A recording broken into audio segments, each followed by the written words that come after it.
ফরাসি president Emmanuel ম্যাক্রোকে তার স্ত্রী ব্রিজিট ম্যাক্রো 2 গালে চড় মেরেছেন।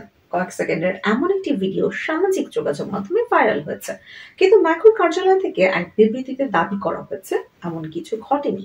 তবে একটি সূত্র দাবি করেছে ভাইরাল মুহূর্তটির আগেই তাদের মধ্যে কথা কাটাকাটি হচ্ছিল। রোববার ভিয়েতনাম দিয়ে দক্ষিণ পূর্ব এশিয়া সফর শুরু করেছেন ইমানুয়েল ম্যাক্রো। ভাইরাল ভিডিওটি রাজধানী হ্যানয়ের নয়বায় আন্তর্জাতিক বিমানবন্দরে উড়োজাহাজ থেকে নামার আগ মুহূর্তের বলে জানা গেছে।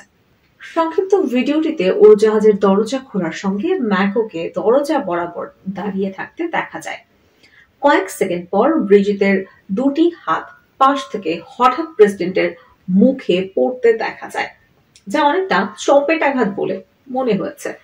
ঘটনার আকস্মিকতায় ম্যাক্রোকে হতভম্ব মনে হয়, তবে মুহূর্তের মধ্যেই নিজেকে সামলে নেন তিনি এবং বাইরে উপস্থিত সাংবাদিকদের দিকে হাত নেড়ে অভিবাদন জানান। উড়োজাহাজ থেকে সিঁড়ি দিয়ে নামার সময় ম্যাক্রো স্ত্রীকে ধরার জন্য হাত বাড়িয়ে দেন, কিন্তু ব্রিজিট তার হাত না ধরেই নিজেই রেলিং ধরে নামেন।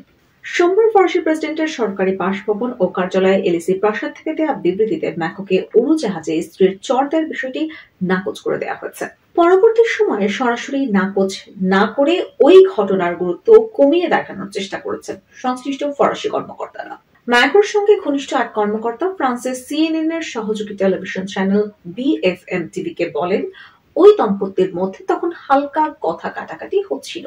এলিসি প্রাসাদের একটি সূত্র এই ঘটনাকে ঘনিষ্ঠ মুহূর্ত বলে মন্তব্য করেছেন। সূত্রটি আজ সিএনএন কে বলেছে, সফর শুরুর আগে প্রেসিডেন্ট ও তার স্ত্রী আরাম করে সময় কাটাচ্ছিলেন এবং মজার ছলে একে অপরের সঙ্গে ঠাট্টা মশকরা করছিলেন।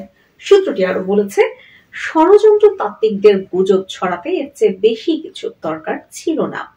তিনি অভিযোগ করেন, রাশিয়ার পক্ষে যারা অনলাইনে অপপ্রচার চালায় তারা খুব দ্রুত ঘটনাকে বিকৃত করে বিতর্ক তৈরি করেছে।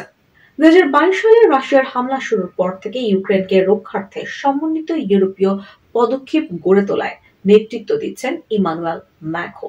এই কারণে তিনি রাশিয়ার বিভিন্ন অপপ্রচারের মুখোমুখি হচ্ছেন। হ্যানয়ের ঘটনার কয়েকদিন আগে ম্যাক্রোর বিরুদ্ধে আরেকটি অপপ্রচার ছড়ানো হয়েছিল।